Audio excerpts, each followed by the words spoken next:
अथ विदुर्नीतौ प्रथमोऽध्यायः द्वितीयो भागः।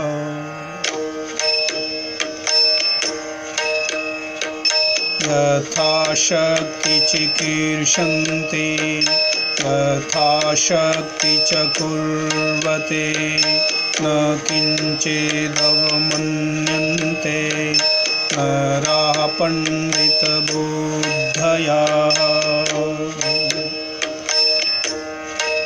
पंडित बुद्धि नर यथाशक्ति कार्य करना चाहते हैं और यथाशक्ति ही करते भी हैं तथा किसी भी वस्तु की उपेक्षा अथवा किसी भी मनुष्य का तिरस्कार नहीं करते, किसी को तुच्छ नहीं समझते हैं।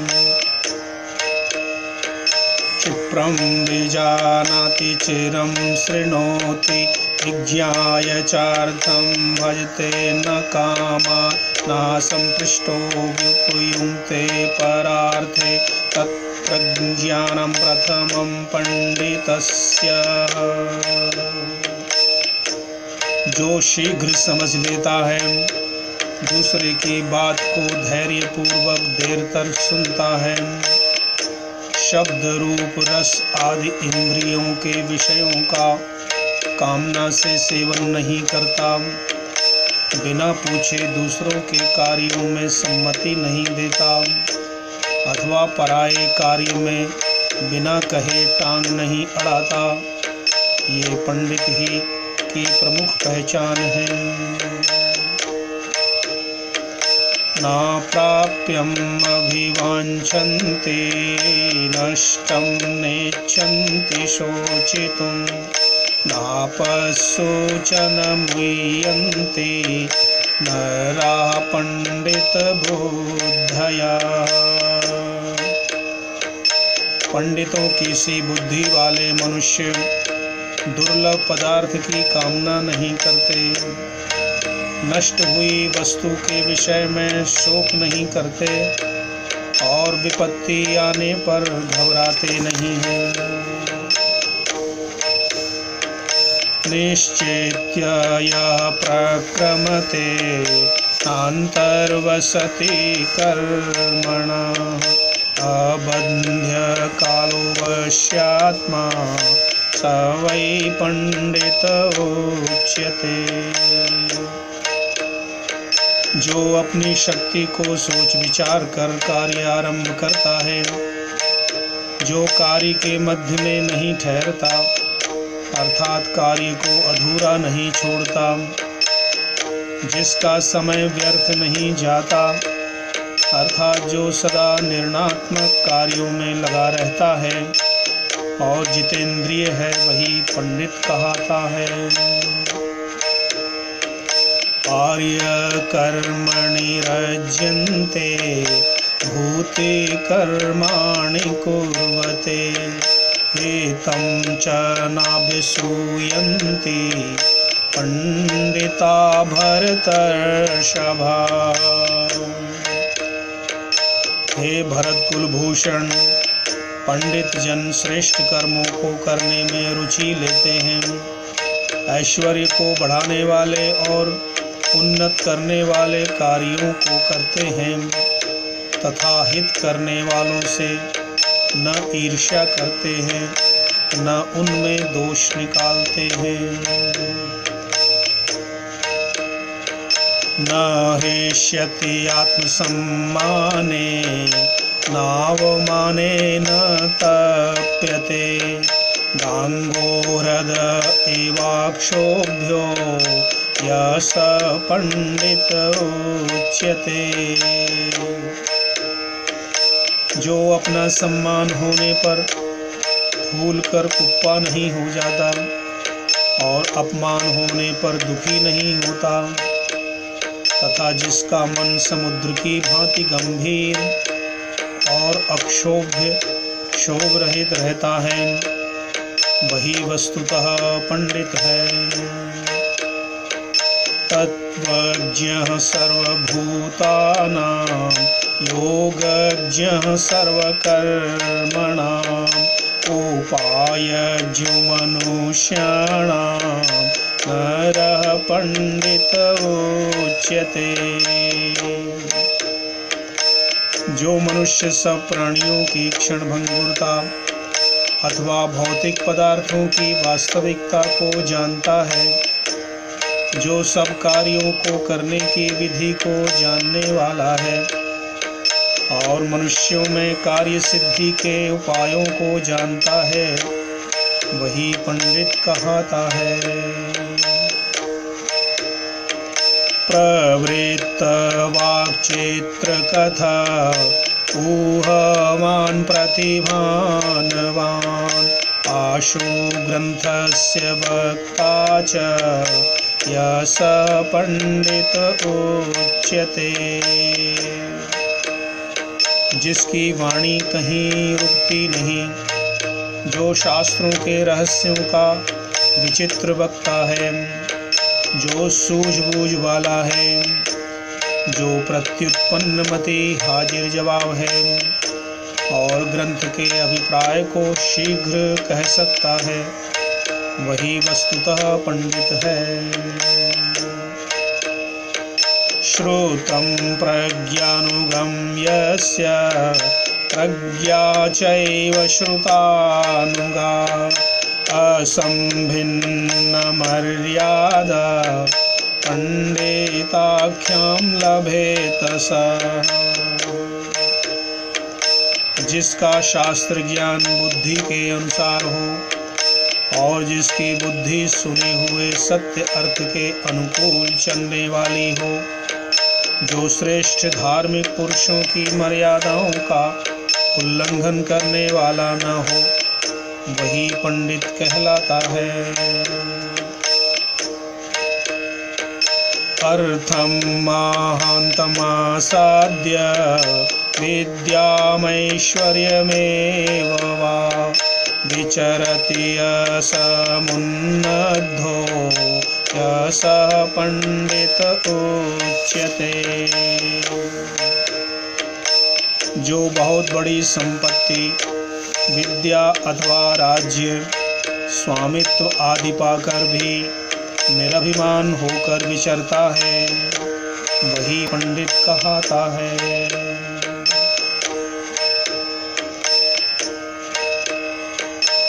अश्रुतश्च समुन्नद्धो दरिद्रश्च महामनाः अर्थाश्च कर्मणा प्रेप्सु मूढ इत्युच्यते बुधैः।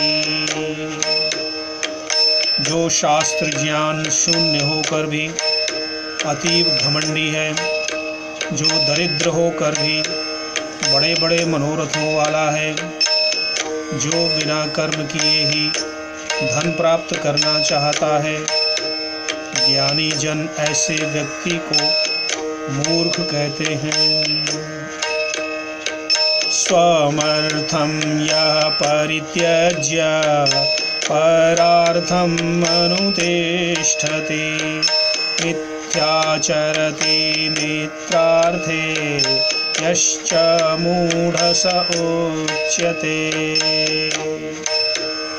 जो अपने कार्य को छोड़कर शत्रु के कार्य के पीछे दौड़ता है और अपने मित्र के साथ भी कपट का व्यवहार करता है, वह मूढ़ कहलाता है।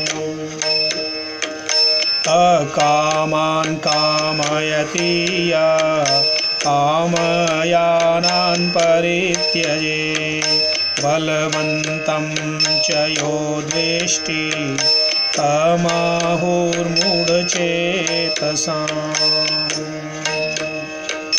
जो न चाहने योग्य व्यक्तियों की चाहना करता है, चाहने योग्य को छोड़ देता है और बलवान से द्वेष करता है, उसे मूर्ख कहते हैं। अमित्रं कुरुते मृत्रं मित्रं द्वेष्टि हीनस्ति च कर्मचारभते दुष्टं तमाहुर्मूढचेतसम्। जो शत्रु को मित्र समझता है, मित्र से द्वेष और विश्वासघात करता है तथा दुष्ट कर्म करता है, उसे मूढ़चेता मूर्ख कहते हैं।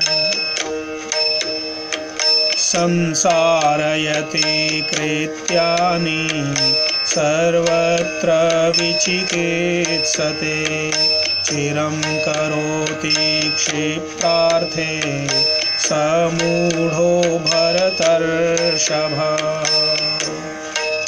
हे भरतकुल शिरोमणि, जो अपने भावी कार्यक्रमों का सर्वत्र प्रचार करता है, सबके प्रति संदेह करता है, शीघ्र करने योग्य कार्यों में विलंब करता है, वह मूर्ख है। श्राद्धं पितृभ्यो न ददाति, दैवतानि च दार्चति, सुहृन्मित्रं न लभते, तमाहुर्मूढ़चेतसम्। जो व्यक्ति अपने पितरों, माता पिता, वृद्धजनों का श्रद्धा पूर्वक अन्न पान वस्त्र आदि उनका देय भाग उन्हें प्रदान नहीं करता, अर्थात श्राद्ध तर्पण नहीं करता, जो देव चेतन परमेश्वर की उपासना, विद्वानों का सत्कार और अग्नि वायु जलादि का होम द्वारा उपकार नहीं करता, और जिसे स्नेही मित्र प्राप्त नहीं होता, उसे मूढ़चेता कहते हैं। अनाहूतः प्रविशति, अपृष्टो बहुभाषते, अविश्वस्ते विश्वसिति, मूढ़चेता नराधमः।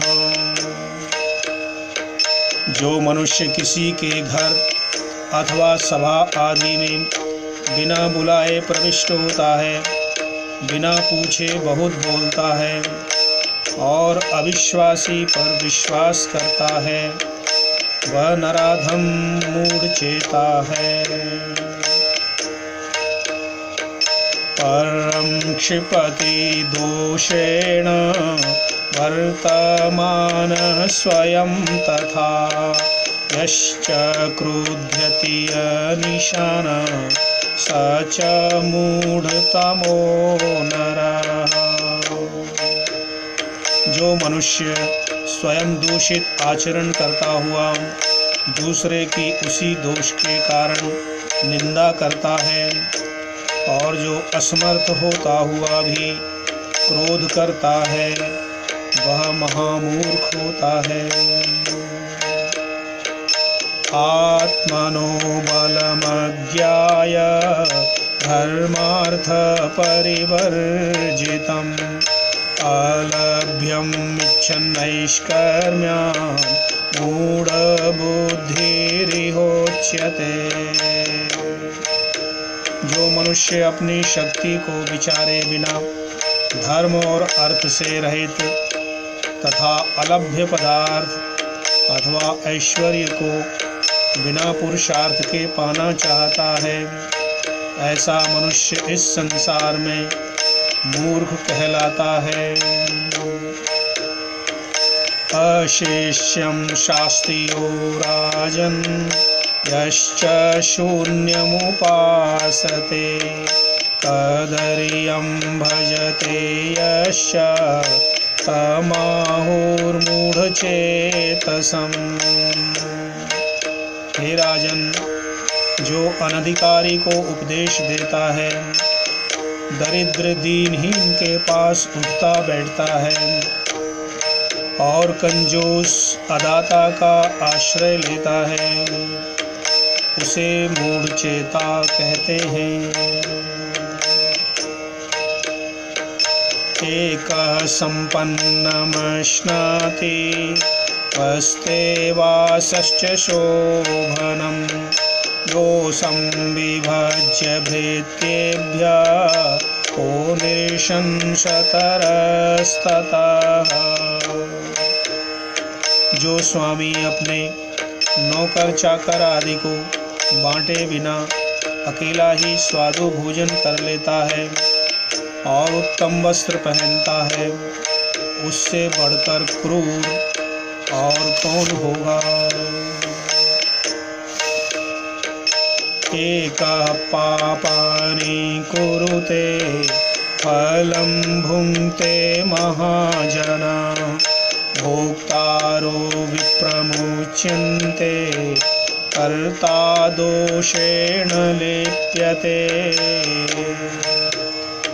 मनुष्य अकेला पाप करके धन कमाता है, परंतु उसका उपभोग अनेक लोग करते हैं। उपभोग करने वाले तो दोष से छूट जाते हैं, परंतु पाप कर्ता को उस पाप का फल भोगना पड़ता है। एकं हन्यान्नवा हन्यात् ईशोर्मुक्तो धनुष्मता बुद्धिर्बुद्धिमतो श्रेष्ठा अन्याद्राष्टं सराजकम्।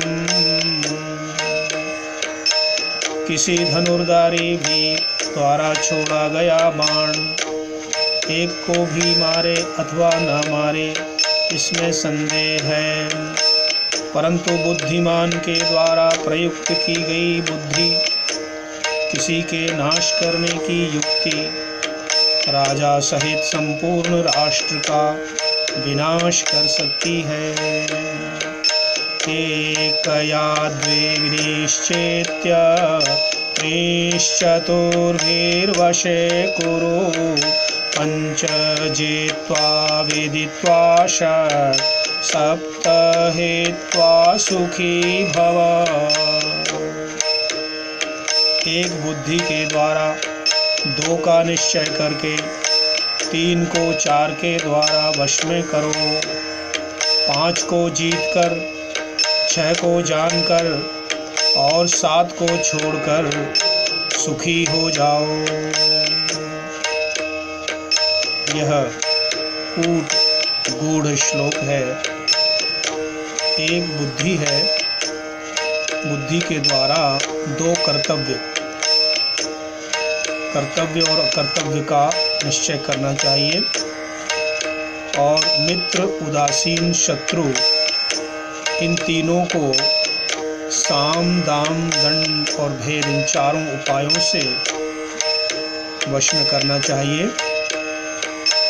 मित्र को साम मधुर वचनों द्वारा, उदासीन तटस्थ को दान तथा भेद नीति से, और शत्रु को चारों उपायों से वश में करना चाहिए।